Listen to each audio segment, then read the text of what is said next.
Chers téléspectateurs, cette nuit, nous avons vécu le moment le plus dangereux de toute cette guerre. Car selon plusieurs médias concordants, l'Iran aurait tiré un missile sur une base de l'OTAN en Turquie, précisément sur celle où les États-Unis stockent environ 50 bombes nucléaires. Et cela signifie quelque chose de très grave. Pour la première fois depuis le début de ce conflit, un site abritant des armes nucléaires américaines a été directement visé. En parallèle, de nouveaux rapports font état d'une attaque contre un porte-avions américain et de soldats américains blessés qui ont été évacués vers l'Allemagne pour y être soignés.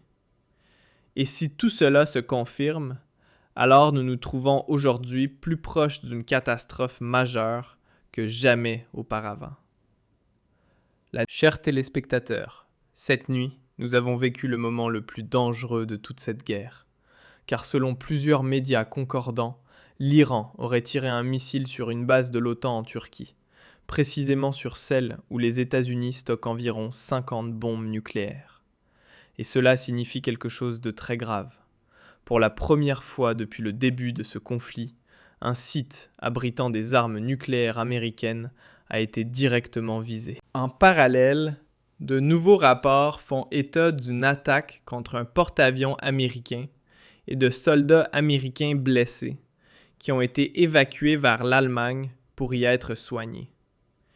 Et si tout cela se confirme, alors nous nous trouvons aujourd'hui plus proches d'une catastrophe majeure que jamais auparavant. La nuit dernière, nous avons assisté à l'attaque la plus dangereuse de toute la guerre impliquant l'Iran. Et cette attaque ne venait ni d'Israël, ni des Américains. Cette attaque venait donc de l'Iran, et elle est particulièrement dangereuse pour une raison très simple. La cible était précisément la base américaine où sont stockées des bombes nucléaires. Et je veux dire, prenez un instant pour réaliser ce que cela signifie. L'Iran a tiré des missiles contre une installation nucléaire américaine, provoquant ainsi un risque de catastrophe pour l'humanité entière. L'attaque est tellement grave que nous devons l'examiner de plus près. Mais avant cela, revenons encore un instant sur l'incident concernant le porte-avions américain. Car hier, je vous ai déjà parlé du fait qu'un porte-avions des États-Unis avait soudainement pris feu. Le porte-avions USS Ford aurait été touché par un incendie. Au moins 2 marins auraient été blessés. Et bien sûr, les Américains ont immédiatement tenté de dissimuler la véritable cause de cet incendie, en affirmant qu'il aurait commencé dans la buanderie. Oui, bien sûr, comme par hasard. Mais réfléchissez un instant. D'abord, un avion de combat F-18 s'écrase, et on parle d'un simple accident. Ensuite, 3 chasseurs F-35 tombent du ciel, et on explique cela par un tir ami. Aujourd'hui, c'est un avion ravitailleur américain qui s'écrase, soi-disant à cause d'une collision en plein vol. Et hier, comme je l'ai dit, un porte-avions prend feu, et la cause serait un incendie dans la buanderie. Et demain, alors quoi? Peut-être que la Maison-Blanche à Washington prendra feu, et on nous dira que c'est à cause d'une dispute familiale? Franchement, avec autant de coïncidences en si peu de temps, soit l'armée américaine est la plus incompétente de la planète, soit on nous ment du début à la fin pour cacher les véritables raisons de tout ce qui se passe. Mais vous connaissez le dicton, la vérité finit toujours par apparaître, même si parfois cela prend un peu plus de temps. Et justement, voilà qu'il y a maintenant une nouvelle mise à jour concernant les porte-avions. Car désormais, l'armée américaine doit reconnaître que ces porte-avions ont été attaqués par la marine iranienne. Et cela devient assez étrange, puisque le ministre américain de la Défense avait encore proclamé avec fierté, avant-hier, que la marine iranienne avait été complètement détruite. Apparemment, cela aussi n'était pas toute la vérité.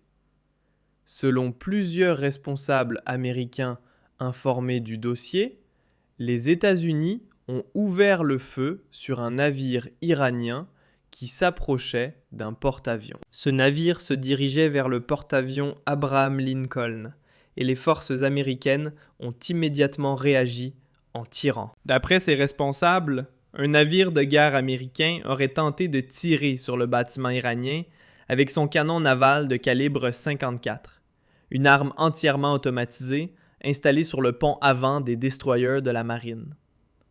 Bien qu'on ne sache pas exactement quel navire américain a ouvert le feu, les responsables ont indiqué que plusieurs tirs ont complètement manqué leur cible. Finalement, un hélicoptère armé de missiles Hellfire a été déployé et a coulé le navire iranien avec 2 missiles.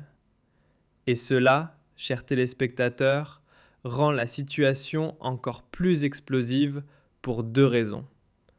Premièrement, les grands destroyers américains ont tiré avec leurs canons de bord sans réussir à atteindre la cible. Et deuxièmement, cet incident se serait produit au début de la semaine, à un moment où le gouvernement américain affirmait encore qu'il n'y avait eu aucune attaque contre la flotte de guerre des États-Unis. Pour l'instant, on ne sait pas encore si les Iraniens visaient le destroyer américain ou s'ils tentaient directement d'attaquer le porte-avions lui-même.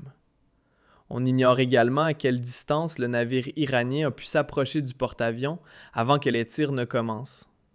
Mais une chose semble certaine. Cet incident a probablement permis aux Iraniens d'observer de très près les systèmes de défense américains protégeant leurs porte-avions. Et cela signifie qu'ils ont pu recueillir de nombreuses informations précieuses sur la manière dont les États-Unis réagissent face à une menace maritime. Mais ce n'était évidemment pas tout, car les Iraniens ne se seraient pas contentés d'attaquer la flotte de guerre américaine. Ils auraient également visé une base militaire américaine en Turquie, et pas n'importe laquelle, précisément celle où les États-Unis stockent leurs bombes nucléaires. Et cela est extrêmement grave, car cet événement aurait provoqué hier un véritable choc au sein du gouvernement américain. Selon plusieurs rapports, un missile iranien aurait été dirigé vers la base aérienne de l'OTAN à Incirlik, en Turquie, où seraient stationnées environ 50 bombes nucléaires américaines. Cette base aérienne, située près d'Adana, dans le sud du pays, est d'une importance stratégique majeure et est exploitée conjointement par les forces armées turques et américaines. Sur ce site seraient stockées environ 50 ogives nucléaires américaines, de type B-61, conservées dans des coffres souterrains spécialement conçus pour le programme de partage nucléaire de l'OTAN.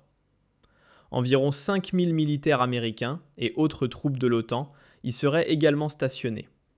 La base joue un rôle central pour le ravitaillement, la logistique et de nombreuses opérations militaires dans tout le Moyen-Orient. Et imaginez un instant la gravité de la situation.